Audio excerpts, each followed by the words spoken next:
Abu Bakar radhiyallahu anhu keluar untuk menemui Rasulullah sallallahu alaihi wasallam.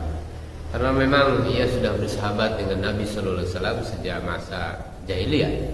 Ketika bertemu dengan Nabi sallallahu alaihi wasallam, ia berkata, "Hai Abdul Qasim," Nabi Muhammad sallallahu alaihi wasallam, "Engkau telah diasingkan. Engkau telah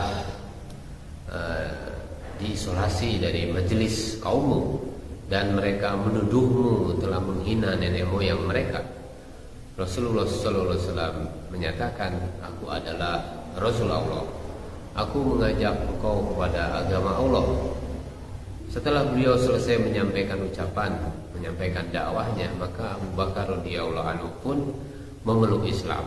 Lalu Rasulullah sallallahu alaihi wasallam pergi meninggalkan Abu Bakar. Dan tiada seorang pun di antara kedua bukit Makkah yang lebih berbahagia daripada Rasulullah SAW dengan masuk Islamnya Abu Bakar radhiyallahu anhu. Islamnya Abu Bakar radhiyallahu anhu. Dari sana Abu Bakar radhiyallahu anhu pergi kepada Utsman bin Affan, pergi kepada Thalhah bin Ubaidillah, pergi kepada Jubair bin Awam dan Sa'ad bin Abi Waqqas radhiyallahu anhu untuk mengajak mereka kepada Islam. Maka mereka pun semuanya memeluk Islam. Esok harinya Abu Bakar radhiyallahu anhu datang kepada Utsman bin Maz'un, Ubadah bin Jarrah, Abu Ubaidah bin Zarrah, Abdurrahman bin Auf, Abu Salamah bin Abdul Asad dan Arqam bin Abil Arqam. Lalu membawa mereka semua kepada Rasulullah sallallahu alaihi wasallam, maka mereka pun semuanya masuk ke dalam Islam. Saudara-saudara sekalian dimuliakan oleh Allah Subhanahu wa taala, maka inilah kisah bagaimana Abu Bakar radhiyallahu anhu dia memahami bahwa jalan dakwah ini adalah apa yang harus saya kerjakan.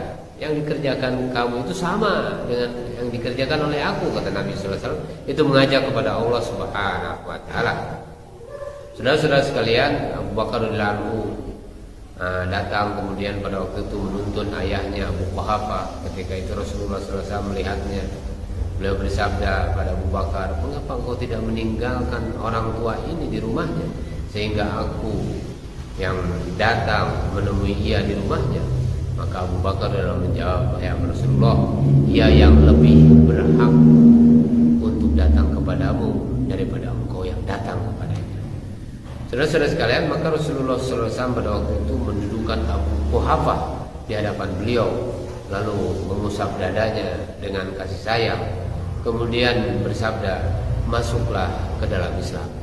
Jadi ini fikir risau daripada Abu Bakar mengajak teman-temannya, ya termasuk mengajak ayahnya sendiri, sampai dibawa kepada baginda Nabi sallallahu alaihi wasallam.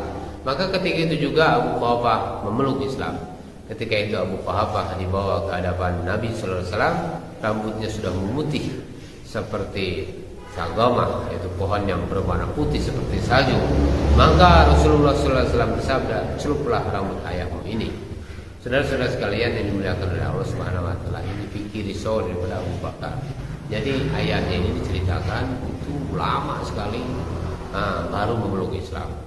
Jadi lama Abu Bakar sudah korban habis-habisan mengajak kepada keluarganya, teman-temannya, dan semuanya diajak, tetapi bapaknya belum masuk Islam. Nah ini kita ceritakan sampai walaupun bertahun-tahun lama, tetap saja Abu Bakar ada fikir untuk membawa ayahnya kepada jalan Allah Subhanahu wa taala sehingga dapat hidayah. Saudara-saudara sekalian dimuliakan oleh Allah Subhanahu wa taala, ketika ayat wa anzir asyiratakal aqrabin, maka Nabi sallallahu alaihi wasallam naik ke bukit Safa dan berseru, "Hai manusia!" Maka orang-orang pun berkumpul menyambut seruan. Jadi ini fikir risau Nabi kepada keluarganya sendiri. Maka ada yang datang sendiri pada waktu itu, ada yang mengutus wakil-wakilnya. Lalu Rasulullah SAW menyeru, "Wahai Bani Abdul Muthalib, wahai Bani Fihr, wahai Bani Anu, bagaimana menurut kalian seandainya aku beritahukan kepada kalian bahwa di balik bukit ini ada pasukan musuh berkuda yang siap menyerang kalian? Apakah kalian mempercayai ucapanku?" Maka mereka menjawab, "Ya, kami percaya." Beliau sallallahu alaihi wasallam pada waktu itu bersabda, "Sesungguhnya aku adalah pemberi peringatan bagi kalian akan azab yang sangat pedih." Maka mendengar hal itu Abu Lahab langsung berkata, "Celakalah kamu," katanya, "sepanjang hari ini. Apakah kamu mengundang kami Semuanya hanya untuk ini. Masya Allah, kami dikumpulkan di sini hanya untuk mendengarkan ocehan kamu, katanya. Maka sebagai jawaban atas celaan Abu Lahab ini, maka Allah Subhanahu wa taala menurunkan tabbat yada Abi Lahab wa tab, celaka kedua tangan Abu Lahab, celakalah ya. Jadi yang celaka ini bukan Rasulullah. Yang celaka ini bukan dai-nya Allah, bukan orang yang berdakwah. Yang celaka itu orang yang menentang dakwah. Maka tabbat yada Abi Lahab wa tab, celakalah Abu Lahab. Tabbat yada Abi Lahab wa tab. Jadi celakalah orang-orang yang menentang dakwah, maka dia sendiri akan binasa. Dengan sebab apa? Dengan sebab ama-amanya sendiri, karena menentang dakwah tadi. Oleh karena itu saudara-saudara sekalian, maka di pagi ini kita pikir risau bagaimana seluruh manusia Allah selamatkan, dimasukkan ke dalam surganya Allah, diselamatkan daripada nerakanya Allah.